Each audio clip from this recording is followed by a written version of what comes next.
ವಕ್ರತುಂಡ ಮಹಾಕಾಯ ಕೋಟಿ ಸೂರ್ಯ ಸಮಪ್ರಭಾ ನಿರ್ವಿಘ್ನಂ ಕುರು ಮೇ ದೇವ ಸರ್ವಕಾರ್ಯೇಷು ಸರ್ವದಾ ಪೂಜ್ಯಾಯ ರಾಘವೇಂದ್ರಾಯ ಸತ್ಯಧರ್ಮರತಾಯ ಚ ಭಜತಾಂ ಕಲ್ಪವೃಕ್ಷಾಯ ನಮತಾಂ ಕಾಮಧೇನವೇ. ಮೊದಲನೇ ಶ್ಲೋಕ ಮತ್ತೆ ಪಾಠ ಮಾಡ್ತೇನೆ. ಮೊನ್ನೆ 2-3 ಶ್ಲೋಕ ಮಾಡಿದ್ವಿ. ಫಸ್ಟಿಂದ ಮಾಡಿಕೊಂಡು ಹೋಗುವ. ನಾರಾಯಣಾಯ ಪರಿಪೂರ್ಣ ಗುಣಾರ್ಣವಾಯ ವಿಶ್ವೋದಯ ಸ್ಥಿತಿ ಲಯೋನ್ನಿಯತಿ ಪ್ರದಾಯ ಜ್ಞಾನಪ್ರದಾಯ ವಿಬುಧಾ ಸುರ ಸೌಖ್ಯ ದುಃಖ ಸತ್ಕಾರಣಾಯ ವಿತತಾಯ ನಮೋ ನಮಸ್ತೆ.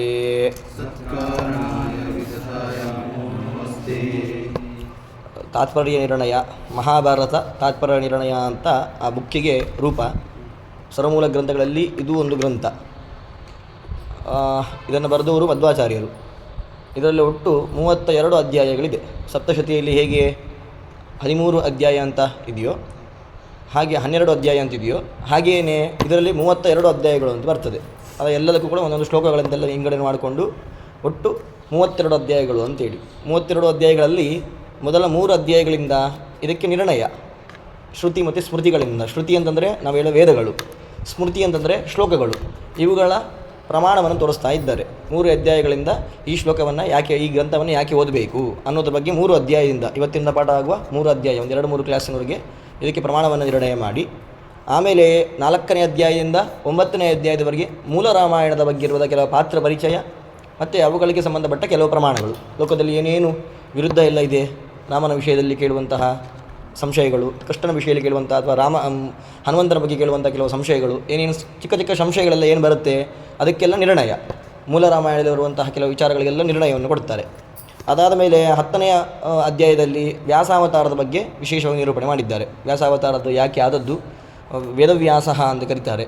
ಹಾಗಾಗಿ ವ್ಯಾಸಾವತಾರ ಆಗಲಿಕ್ಕೆ ಏನು ಪ್ರಮಾಣ, ಅದು ಏನು ಪೂರ್ವಪೀಠಿಕೆ ಏನು ಅನ್ನೋದ್ರ ಬಗ್ಗೆ ವ್ಯಾಸಾವತಾರದ ಬಗ್ಗೆ 10ನೇ ಅಧ್ಯಾಯದಲ್ಲಿ ವಿವರಣೆಯಾಗಿ ಕೊಟ್ಟು, ಆಮೇಲೆ ಇನ್ನು 22 ಅಧ್ಯಾಯಗಳು ಆ ಮಹಾಭಾರತದ ಬಗ್ಗೆ ನಿರ್ಣಯವನ್ನು ಕೊಟ್ಟಿದ್ದಾರೆ. ಕೃಷ್ಣ, ಕುಂತಿ ಅವರೆಲ್ಲ ಏನೇನಿದ್ದಾರೆ, ಏನೇನು ಆ ಸಮಯದಲ್ಲಿ ಯಾರ್ಯಾರೆಲ್ಲ ಹುಟ್ಟಿದರು, ಅವರಿಗೆಲ್ಲ ಪ್ರಮಾಣಗಳು, ಯಾರ್ಯಾರು ಹೆಂಡತಿಯನ್ನು ಹೇಗೆ ಚಿಂತನೆ ಮಾಡಬೇಕು, ದ್ರೌಪದಿ ಪಂಚಪತಿತ್ವವನ್ನು ಹೇಗೆ ನಿರ್ಣಯ ಮಾಡಬೇಕು ಅನ್ನೋದನ್ನೆಲ್ಲ ಸೇರಿಕೊಂಡು 22 ಅಧ್ಯಾಯಗಳು 11ನೇ ಅಧ್ಯಾಯದಿಂದ 32ನೇ ಅಧ್ಯಾಯದವರೆಗೂ ಕೊಟ್ಟಿದ್ದಾರೆ. ಹಾಗಾಗಿ ಇಲ್ಲಿ ಮಹಾಭಾರತದ ಬಗ್ಗೆ ಜಾಸ್ತಿ ವಿಷಯ ಇದೆ. ಅದರಿಂದಾಗಿ ಬುಕ್ಕಿಗೆ ಮಹಾಭಾರತ ತಾತ್ಪರ್ಯ ನಿರ್ಣಯ ಅಂತ ಹೆಸರು. ಆದರೆ ಮೊದಲು ಹನುಮಂತನ ಅವತಾರ, ರಾಮನ ಅವತಾರ ಕೂಡ ಬರ್ತದೆ. ಅದರಿಂದಾಗಿ ರಾಮನ ಅವತಾರ ಬಿಡಬಾರ್ದು ಅಂತೇಳಿ ಅದರ ಬಗ್ಗೆಯೂ ನಿರ್ಣಯವನ್ನು ಕೊಡ್ತಾ ಇದ್ದಾರೆ. ಅದಕ್ಕಿಂತ ಮುಂಚೆ ಗ್ರಂಥವನ್ನು ಪ್ರಮಾಣವನ್ನು ಮಾಡಬೇಕು, ಗ್ರಂಥವನ್ನು ಓದಬೇಕು ಯಾಕೆ ಅನ್ನೋದನ್ನು ತಿಳಿಸ್ಲಿಕ್ಕೋಸ್ಕರವಾಗಿ ಅವರು 3 ಅಧ್ಯಾಯದ ಬಗ್ಗೆ ವಿಶೇಷವಾಗಿ ವಿವರಣೆಯನ್ನು ಕೊಡ್ತಾ ಇದ್ದಾರೆ. ಸಾಮಾನ್ಯವಾಗಿ ಏನೇ ಕೆಲಸ ಮಾಡಿದ್ರೂ ಕೂಡ ನಾವು ಕಾರ್ಯಕ್ರಮ ಮಾಡಬೇಕಾದ್ರೆ ಮೊದಲು ದೇವರ ಹತ್ರ ಪ್ರಾರ್ಥನೆ ಮಾಡ್ತೇವೆ. ಯಾಕೆ ಅಂತಂದರೆ ಕಾರ್ಯಕ್ರಮ ಎಲ್ಲಿಯವರೆಗೂ ಆಗುತ್ತೆ ಅಲ್ಲಿಯವರೆಗೂ ಯಾವುದೇ ವಿಘ್ನಗಳು ಬರಬಾರ್ದು ಅಂತೇಳಿ. ಇದು ಮುಖ್ಯ ಉದ್ದೇಶ. ಕಲಿಯುಗದಲ್ಲಿ ವಿಘ್ನಗಳು ಬರ್ತಾ ಇರುತ್ತೆ. ಹಾಗಾಗಿ ವಿಘ್ನಗಳು ಬರಬಾರ್ದು ಅಂತೇಳಿ ಕಾರ್ಯಕ್ರಮದಲ್ಲಿ ಪ್ರಾರ್ಥನೆ ಮಾಡ್ತೇವೆ. ಹಾಗೆ ಶಾಸ್ತ್ರಕಾರರಲ್ಲಿಯೂ ಕೂಡ ಹಾಗೇನೆ. ಯಾವತ್ತು ಪುಸ್ತಕ ಬರೀಲಿಕ್ಕೆ ಶುರು ಮಾಡ್ತಾರೆ, ಪುಸ್ತಕ ಮುಗಿಯೋವರೆಗೆ ಇರುವಂತಹ ಸಮಯ ಏನಿದೆ ಅದೊಂದು ಕಾರ್ಯಕ್ರಮದ ಸಂಪೂರ್ಣ ಅಂತೇಳಿ ಪ್ರಾರ್ಥನೆ ಮಾಡಿ ಪೂರ್ಣಾವತಿಯವರೆಗೆ ಅಥವಾ ಅನ್ನದಾನದವರೆಗೆ ಒಂದು ಘಟ್ಟ ಅಂತ ಇಟ್ಕೊಂಡ್ರೆ, ಹಾಗೆ ನಮಗೆ ಪುಸ್ತಕವನ್ನು ಬರೆದು ಓಂ ಶ್ರೀ ಗುರುಭ್ಯೋ ನಮಃ ಅಂತ ಬರೆದು ಶುರು ಮಾಡಿ ಕೃಷ್ಣಾರ್ಪಣ ವಸ್ತು ಅಂತ ಆಗುವವರೆಗೂ ಯಾವ ಸಮಯ ಇದೆ ಆ ಸಮಯದವರೆಗೂ ಯಾವುದೇ ವಿಘ್ನಗಳು ಬರಬಾರ್ದು ಅಂತೇಳಿ ಹಿಂದೆ ಯಾರು ಗ್ರಂಥ ಬರೆದಿದ್ದಾರೆ ಎಲ್ಲರೂ ಕೂಡ ಮಂಗಳಾಚರಣೆ ಮಾಡಿದ್ದಾರೆ.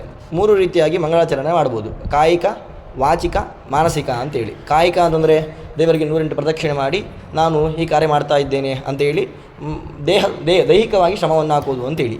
ವಾಚಿಕ ಅಂತಂದರೆ ಬರೆಯುವ ಮೂಲಕವಾಗಿ ಬುಕ್ಕಲ್ಲಿ ಸೇರಿಸೋದು. ನಾನು ಈ ದಿನ ಈ ಕಾರ್ಯವನ್ನು ಮಾಡ್ತಾ ಇದ್ದೇನೆ, ವಿಘ್ನ ಪರಿಹಾರ ಆಗಬೇಕು ಅಂತೇಳಿ ಅವರಿಗೆ ಸಂಬಂಧಪಟ್ಟ ದೇವರನ್ನು, ಇಷ್ಟಾರ್ಥ ದೇವರನ್ನು ಸ್ಮರಣೆ ಮಾಡಿಕೊಂಡು ಬುಕ್ಕಲ್ಲಿ ಸೇರಿಸುವ ರೀತಿಯಲ್ಲಿ ಅದನ್ನು ವಾಚಿಕ ಅಂತ ಹೇಳ್ತಾರೆ. ಮಾನಸಿಕ ಅಂತಂದರೆ ಕೂದಲಿಯೇ ಸ್ಮರಣೆ ಮಾಡಿಕೊಂಡು ಶುರು ಮಾಡ್ತೇನೆ ಅಂತೇಳಿ, ಅದು ಬುಕ್ಕಲ್ಲಿ ಸೇರಿಸುವುದಿಲ್ಲ. ಆದರೆ ಯಾರ್ಯಾರು ಹಿರಿಯರೆಲ್ಲ ಗ್ರಂಥವನ್ನೆಲ್ಲ ಬರೆದಿದ್ದಾರೆ ಎಲ್ಲರೂ ಕೂಡ ಕಾಯಿಕ, ವಾಚಿಕ, ಮಾನಸಿಕ 3 ರೀತಿಯಾಗೂ ಮಾಡಿರ್ತಾರೆ. ಆದರೆ ವಿಶೇಷವಾಗಿ ವಾಚಿಕ ರೀತಿಯಲ್ಲಿ ಮಾಡಿ ಬುಕ್ಕಲ್ಲಿ ಸೇರಿಸಿರ್ತಾರೆ. ಇದು ಯಾಕೆ ಅಂತಂದರೆ ಶಿಷ್ಯ ಶಿಕ್ಷಣ, ಮುಂದೆ ಯಾರ್ಯಾರು ತಮ್ಮ ಶಿಷ್ಯರೆಲ್ಲ ಬರ್ತಾರೆ ಈ ಪರಂಪರೆಯಲ್ಲಿ ಅವರೆಲ್ಲರೂ ಕೂಡ ಆದಿಯಲ್ಲಿ ಮಂಗಳಾಚರಣೆಯನ್ನು ಮಾಡಲೇಬೇಕು ಅನ್ನೋ ತಿಳಿಸ್ಲಿಕ್ಕೋಸ್ಕರವಾಗಿ. ಯಾಕೆ ಅಂದರೆ ಬುಕ್ಕನ್ನು ಬರೆದವರು ಯಾರು? ಮಧ್ವಾಚಾರ್ಯರು, ಸಾಕ್ಷಾತ್ ವಾಯುದೇವರ ಅವತಾರ. ಅವರಿಗೆ ಯಾವುದೇ ದೋಷಗಳಿಲ್ಲ ಅವರಿಗೆ. ಹಾಗಾಗಿ ಅವರು ಮಾಡಬೇಕಾಗಿಲ್ಲ ಅವರು.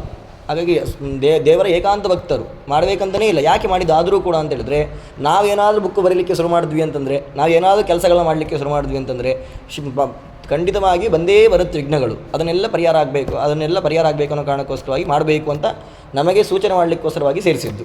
ಮತ್ತು ಸಿಸ್ಟರೆಲ್ಲರೂ ಮಾಡ್ಕೊಂಡು ಬರ್ತಾ ಇದ್ದಾರೆ. ಸಿಸ್ಟರ್ ಅಂದರೆ ಹಿರಿಯರೆಲ್ಲರೂ ಕೂಡ ಹಿರಿಯರು ಮಾಡಿದ್ದನ್ನು ಬಿಡಲೂಬಾರದು ಅನ್ನೋ ವಿಷಯವನ್ನು ಕೂಡ ತಿಳ್ಕೊಂಡಿರ್ಬೇಕು ನಾವು. ಹಾಗಾಗಿ ನೀವು ಯಾವುದೇ ತರ್ಕ ಸಂಗ್ರಹ ಆಗಲಿ ಯಾವುದೇ ಪಾಠವನ್ನು ಓದಿದರೂ ಕೂಡ ಮೊದಲು ದೇವರಿಗೆ ಸಂಬಂಧಪಟ್ಟ ಒಂದು ಶ್ಲೋಕ ಇರುತ್ತೆ, ಆಮೇಲೆ ಗುರುಗಳಿಗೆ ಸಂಬಂಧಪಟ್ಟ ಶ್ಲೋಕ ಇರುತ್ತೆ, ಆಮೇಲೆ ಇನ್ನೊಬ್ಬರಿಗೆ ಸಂಬಂಧಪಟ್ಟ ಶ್ಲೋಕ ಎಲ್ಲ ಇರುತ್ತೆ. ಇವರೆಲ್ಲ ಆದ ಮೇಲೆ ಕಡೆಗೆ ವಿಷಯದಲ್ಲಿ ಪ್ರವೇಶವನ್ನು ಮಾಡ್ತಾರೆ. ವಿಷಯದಲ್ಲಿ ಕಡೆಗೆ ಪ್ರವೇಶವನ್ನು ಮಾಡ್ತಾರೆ. ಹೀಗೆ ನಮಗೆ ಆ ಗ್ರಂಥದ ಪದ್ಧತಿ ಅನ್ನೋದು ಬರ್ತಾ ಇರೋದು ನಮಗೆ. ಹಾಗಾಗಿ ಮೊದಲು ತಾತ್ಪರ್ಯ ಮಾಡಬೇಕಾದ್ರೆ ಮಧ್ವಾಚಾರ್ಯರಿಗೆ ಇಷ್ಟ ದೇವರು ಯಾರು ಅಂದರೆ ನಾರಾಯಣ ಉದ್ದೇಶ ಮಾಡಿಕೊಂಡು ಈ ಶ್ಲೋಕವನ್ನು ಮಂಗಳಾಚರಣೆ ಮಾಡ್ತಾ ಇದ್ದಾರೆ. ಮಂಗಳ ಆಚರಣೆ ಮಾಡುವ ಕಾರ್ಯ ಎಲ್ಲವೂ ಚೆನ್ನಾಗಾಗಬೇಕು ಅನ್ನೋ ಕಾರಣಕ್ಕೋಸ್ಕರವಾಗಿ ಒಂದು ಶ್ಲೋಕವನ್ನು ಗ್ರಂಥದಲ್ಲಿ ಸೇರಿಸ್ತಾ ಇದ್ದಾರೆ. ಹಾಗಾಗಿ ವಾಚಿಕ ರೂಪವಾದಂತಹ ಮಂಗಳಾಚರಣೆಯನ್ನು ಮಾಡ್ತಾ ಇದ್ದಾರೆ. ಅದಕ್ಕೆ ನೋಡಿ ಅರ್ಥ ನೋಡಿ, ತುಂಬ ಈಸಿ. ನಾರಾಯಣ ಅಂತ ಒಬ್ಬ ದೇವರಿದ್ದಾನೆ. ನರ ಅಂತಂದರೆ ನೀರು ಅಂತ ಅರ್ಥ. ನರ ಶಬ್ದಕ್ಕೆ ಏನರ್ಥ? ನೀರು ಅಂತ ಅರ್ಥ. ಅಯನ ಅಂತಂದರೆ ಮಲಗಿರೋಣ ಅಂತ ಅರ್ಥ. ಹಾಗಾದರೆ ಪ್ರಳಯ ಕಾಲದಲ್ಲಿ ಒಂದು ನೀರಿತ್ತು. ಈಗಲೂ ನಮ್ಮ ಭೂಮಂಡಲವನ್ನು ನೋಡಿದರೆ ಭೂಮಂಡಲದ ಸುತ್ತಲೂ ನೀರೇ ಇರೋದು. ನಮಗೆ ಭೂಮಿಗಿಂತಲೂ ಕೂಡ ದೇಶಕ್ಕಿಂತಲೂ ಕೂಡ ನೀರು ಜಾಸ್ತಿ ಇದೆ. ನೀರಿನ ಮಧ್ಯದಲ್ಲಿಯೇ ನಮ್ಮ ದೇಶ ಅನ್ನೋದು, ಎಲ್ಲ ವಿದೇಶಗಳೆಲ್ಲ ಇರೋದು. ಹಾಗಾಗಿ ಪ್ರಳಯ ಕಾಲದಲ್ಲಿ ಎಲ್ಲ ಕಡೆಯಲ್ಲೂ ನೀರೇ ಇದೆ. ಆ ನೀರಿರುವ ಸಮಯದಲ್ಲಿ ಮಲಗಿರ್ತಾನೆ ಯಾರು? ಲಕ್ಷ್ಮೀ ಸಮೇತನ ಯಾರು ಮಲಗಿದ್ದಾನೆ? ಅಯನ ಅಂದರೆ ನಾರಾಯಣ. ಹಾಗಾಗಿ ಪ್ರಳಯ ಕಾಲದ ಸಮಯದಲ್ಲಿಯೂ ಕೂಡ ಲಕ್ಷ್ಮೀದೇವಿಯ ಒಂದಿಗೆ ಯಾರು ಇರುತ್ತಾರೋ ಅವನು ನಾರಾಯಣ. ಇದು ಒಂದು ಅರ್ಥ. ನಾರಾಯಣ ಶಬ್ದಕ್ಕೆ 108 ಅರ್ಥಗಳಿವೆ. ಹಾಗಾಗಿ ಇಲ್ಲಿ ಪ್ರಕೃತದಲ್ಲಿ ತಗೊಂಡಿದ್ದು ಏನು ಅಂತಂದರೆ ಪ್ರಳಯ ಕಾಲದಲ್ಲಿಯೂ ಕೂಡ ಲಕ್ಷ್ಮೀ ಸಮೇತನಾಗಿ ದೇವರಿದ್ದಾನೆ. ಹಾಗಾಗಿ ಅವನೇ ಮುಖ್ಯ ದೇವರು ಅಂತ ಯೋಚನೆ ಮಾಡಬೇಕು ಅಂತ ಉದ್ದೇಶ. ಅವನು ಹೇಗಿದ್ದಾನೆ? ಪರಿಪೂರ್ಣ ಗುಣಾರ್ಣವಾಯ, ಎಲ್ಲ ರೀತಿಯ ಗುಣಗಳು ಅವನಲ್ಲಿ ಸೇರಿಕೊಂಡಿದೆ ಅಂತೇಳಿ. ಒಂದೇ ರೀತಿಯಾದಂತಹ ದೋಷವೂ ಅವನಲ್ಲಿಲ್ಲ, ಪರಿಪೂರ್ಣ ಗುಣ ಅವನಲ್ಲಿದೆ. ಏನಕ್ಕೆ ಕಾರಣ? ಅವನು ವಿಶ್ವ ಉದಯ ಸ್ಥಿತಿ ಲಯ. ವಿಶ್ವವನ್ನು ಹುಟ್ಟಿಸಬೇಕು, ಸೃಷ್ಟಿ ಮಾಡಬೇಕಂದ್ರೆ ಅವನೇ ಕಾರಣ. ಸೃಷ್ಟಿ ಮಾಡಿರುವಂತಹ ವಿಶ್ವವನ್ನು ಚೆನ್ನಾಗಿ ಇರಿಸಬೇಕು. ಭೂಮಂಡಲ ಇದೆ, ಆದರೆ ಅದು ಬಿದ್ದೋದ್ರೆ ಕಷ್ಟ ಅಂತೇಳಿ ಕೂರ್ಮ ರೂಪದಿಂದಾಗಿ ಭೂಮಂಡಲವನ್ನು ಎತ್ತಿಡ್ತಿದ್ದಾನೆ ದೇವರು. ಹಾಗಾದರೆ ಆ ಭೂಮಂಡಲವನ್ನು ಸರಿಯಾಗಿದ್ದು ಎಲ್ಲ ರೀತಿಯ ಕೆಲಸಗಳು, ಬೆಳಗ್ಗೆ ಸೂರ್ಯ ಹುಟ್ಟಬೇಕು, ರಾತ್ರಿ ಚಂದ್ರ ಹುಟ್ಟಬೇಕು, ಮುಳುಗಬೇಕು, ಎಲ್ಲ ವ್ಯವಸ್ಥೆಯನ್ನು ನೋಡ್ಕೊಳ್ಳೋದು ದೇವರೇ. ಲಯ ಅಂದರೆ ಕಡೆಗೆ ಲಯ ಯಾವಾಗ ಆಗುತ್ತೆ ಜಗತ್ತು, ಅದನ್ನು ನೋಡ್ಕೊಳ್ಳೋದು ಅವನೇ. ಹಾಗಾದರೆ ವಿಶ್ವ ಅನ್ನುವಂತಹ ಜಗತ್ತೇನಿದೆ ಇದನ್ನು ಸೃಷ್ಟಿ ಮಾಡಲಿಕ್ಕೆ, ನಿಯಂತ್ರಣ ಮಾಡಲಿಕ್ಕೆ, ಅದನ್ನು ಲಯ ಮಾಡಲಿಕ್ಕೆ, ಸಂಹಾರ ಮಾಡಲಿಕ್ಕೆ ನೀತಿಪ್ರದಾಯ ಎಲ್ಲವನ್ನು ಕೊಡುವನು ಅಂತ ಅರ್ಥ. ಆಮೇಲೆ ಜ್ಞಾನಪ್ರದಾಯ, ಎಲ್ಲರಿಗೂ ಜ್ಞಾನವನ್ನು ಕೊಡ್ತಾನೆ. ಯಾರಿಗೆ? ನಾವೆಲ್ಲ ಮನುಷ್ಯರು, ನಾವೆಲ್ಲ ಜ್ಞಾನಕ್ಕೆ ಯೋಗ್ಯರೇ ಅಲ್ಲ ಅಂತೆ. ವಿಬುಧಾಸುರ ಸೌಖ್ಯ ದುಃಖ. ವಿಬುಧ ಅಂತಂದರೆ ದೇವತೆಗಳು, ಅವರೆಲ್ಲರೂ ಕೂಡ ತಾರತಮ್ಯ ರೀತಿಯಲ್ಲಿ ಸುಖವನ್ನು ಕೊಡ್ತಾನೆ. ಮನುಷ್ಯರಿಗೆ ಮಿಶ್ರಿತವಾಗಿರುವಂಥ ಸುಖ ದುಃಖಗಳನ್ನೆಲ್ಲ ಕೊಡ್ತಾನೆ. ಮುಂದೆ ಹೇಳ್ತಾರೆ ಹೇಗೆ ಉತ್ತಮ ಜೀವನನ್ನೆಲ್ಲ ವಿಭಾಗ ಮಾಡಿಕೊಳ್ಬೇಕು ಅಂತೆಲ್ಲ ಮುಂದೆಲ್ಲ ಹೇಳ್ತಾರೆ. ಎಲ್ಲ ರೀತಿಯಾದಂಥ ಪ್ರಜೆಗಳಿಗೂ ಕೂಡ ಸುಖವನ್ನು ಕೊಡುವವನಾಗಿದ್ದಾನೆ. ಸತ್ಕಾರಣಾಯ, ಏನೇ ಕೆಲಸವನ್ನು ಮಾಡಿದ್ರೂ ಕೂಡ ಒಳ್ಳೆಯ ರೀತಿಯಾಗಿ ಕಾರಣವನ್ನು ಇಟ್ಟುಕೊಂಡು ಮಾಡ್ತಾನೆ ಅಂತೇಳಿ. ವಿತತಾಯ ನಮೋ ನಮಸ್ತೆ, ಅಂತಹ ದೇವರಿಗೆ ನಮೋ ನಮಸ್ತೆ, ನಮಸ್ಕಾರಗಳು ಅಂತೇಳಿ. ಅಲ್ಲಿ ನಮಃ ಅಂದರೆ ಒಂದು ಶಬ್ದ ಇದೆ, ಮತ್ತೆ ನಮಃ ಅಂತ ಇದೆ, 2 ಸರಿ ನಮೋ ನಮಸ್ತೆ ಅಂತ ಮಾಡ್ತಾ ಇದ್ದಾರೆ. ಅತಿಶಯವಾಗಿ ನಮನ ಅಂತೇಳಿ ಮತ್ತೆ ನಮಸ್ಕಾರ ಮಾಡ್ತೇನೆ ಅಂತೇಳಿ. ಎಷ್ಟೆಷ್ಟು ನಮಸ್ಕಾರಗಳನ್ನು ಮಾಡ್ತೇವೆ ಅಷ್ಟು ವಿಘ್ನಗಳೆಲ್ಲ ಪರಿಹಾರ ಆಗುತ್ತೆ ಅಂತೇಳಿ ತಿಳಿಸ್ಲಿಕ್ಕೋಸ್ಕರವಾಗಿ ಅವರು ವಿಶೇಷವಾಗಿ ಈ ಶ್ಲೋಕದಲ್ಲಿ ತಿಳಿಸಿದ್ದಾರೆ. ಇದನ್ನೇ ಬ್ರಹ್ಮಸೂತ್ರನೂ ಹೇಳೋದು. ಬ್ರಹ್ಮಸೂತ್ರ ಮೊದಲ 3 ಸೂತ್ರ ನೋಡ್ಕೊಳ್ಳಿ. ಅಥಾತೋ ಬ್ರಹ್ಮ ಜಿಜ್ಞಾಸ ಅಂತೇಳಿ ಮೊದಲ ಸೂತ್ರ. ಅಥ ಅಂದರೆ ಅಧಿಕಾರಿ ಸಿಕ್ಕಿದ ನಂತರ, ಇನ್ನೊಂದು ಅಥ ಶಬ್ದಕ್ಕೆ ಪ್ರಯೋಜನ ಇರೋದರಿಂದಾಗಿ ಏನು ಮಾಡಬೇಕು? ಬ್ರಹ್ಮನನ್ನು ತಿಳಿಬೇಕು, ದೇವರನ್ನು ತಿಳಿಬೇಕು ಅಂತೇಳಿ. ಆಯಿತು, ದೇವರನ್ನು ತಿಳಿತೇವೆ, ಅವನು ಏನಕ್ಕೆ ಕಾರಣ ಅಂತ ಕೇಳಿದಾಗ 2ನೇ ಸೂತ್ರ ಹೊರಡುತ್ತೆ. ಜನ್ಮಾದ್ಯಸೇತಃ, ಯಾವ ಕಾರಣದಿಂದ ಜನ್ಮಾದಿ ಅಷ್ಟಕಗಳನ್ನು ಕೊಡ್ತಾನೆ, ಜನ್ಮ ಸ್ಥಿತಿ ಲಯ ಜ್ಞಾನ ಬಂಧ ಮೋಕ್ಷ ಇವೆಲ್ಲವನ್ನು ಕೊಡ್ತಾನೆ. ಅದರಿಂದಾಗಿ ಅವನನ್ನು ನಾವು ತಿಳ್ಕೊಳ್ಬೇಕು ಅಂತೇಳಿ. ಸರಿ, ಇದಕ್ಕೇನು ಪ್ರಮಾಣ?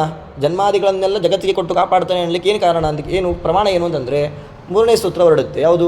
ಶಾಸ್ತ್ರಯೋನಿತ್ವ ಅಂತೇಳಿ. ಶಾಸ್ತ್ರವೇ ಈ ವಿಷಯದಲ್ಲಿ ಪ್ರಮಾಣ ಅಂತೇಳಿ. ಹಾಗಾಗಿ ಇಡೀ ಶಾಸ್ತ್ರಗಳನ್ನು ತೆಗೆದುಕೊಂಡು ಜಗತ್ತಿಗೆ ಎಲ್ಲ ರೀತಿಯ ಕೆಲಸವನ್ನು ಕೂಡ ಮಾಡಿಸ್ತಾ ಇದ್ದಾದರಿಂದಾಗಿ ದೇವರನ್ನು ನಾವು ತಿಳಿಬೇಕು. ಆ 3 ಸೂತ್ರದ ಅರ್ಥವನ್ನೇ ಅವರು ಮಧ್ವಾಚಾರ್ಯರು ಮೊದಲನೇ ಶ್ಲೋಕದಲ್ಲಿ ನಾರಾಯಣಿಗೆ ನಮಸ್ಕಾರ ಮಾಡುವ ರೀತಿಯಲ್ಲಿ ಸೇರಿಸಿದ್ದಾರೆ. ಹಾಗಾಗಿ ಈ ವಿಷಯ ಮುಖ್ಯವಾಗಿ ಮೊದಲಿಗೆ ಬೇಕಾಗಿರೋದು ನಮಗೆ. ಹಾಗಾಗಿ ಇದು ಗೊತ್ತಿರಬೇಕು. ಏನೇ ತೃಣಮಪಿ ನ ಚಲತಿ ಎಂದು ಹೇಳ್ತಾರೆ. ಒಂದೇ ಒಂದು ತೃಣವು ಹುಲ್ಲುಕಡ್ಡಿ ಅವನ ಅನುಜ್ಞೆಯಲ್ಲಿದೆ ಅಲ್ಲಾಡೋದಿಲ್ಲ ಅಂತೇಳಿ. ಹಾಗಾಗಿ ಇದೇ ಮುಖ್ಯ ಕಾರಣ. ಮಧ್ವಾಚಾರ್ಯರು ಹಾಗೆ ಮಂಗಳಾಚರಣೆಯನ್ನು ಮಾಡಿ ಮುಂದೆ ಶುರು ಮಾಡ್ತಾ ಇದ್ದಾರೆ.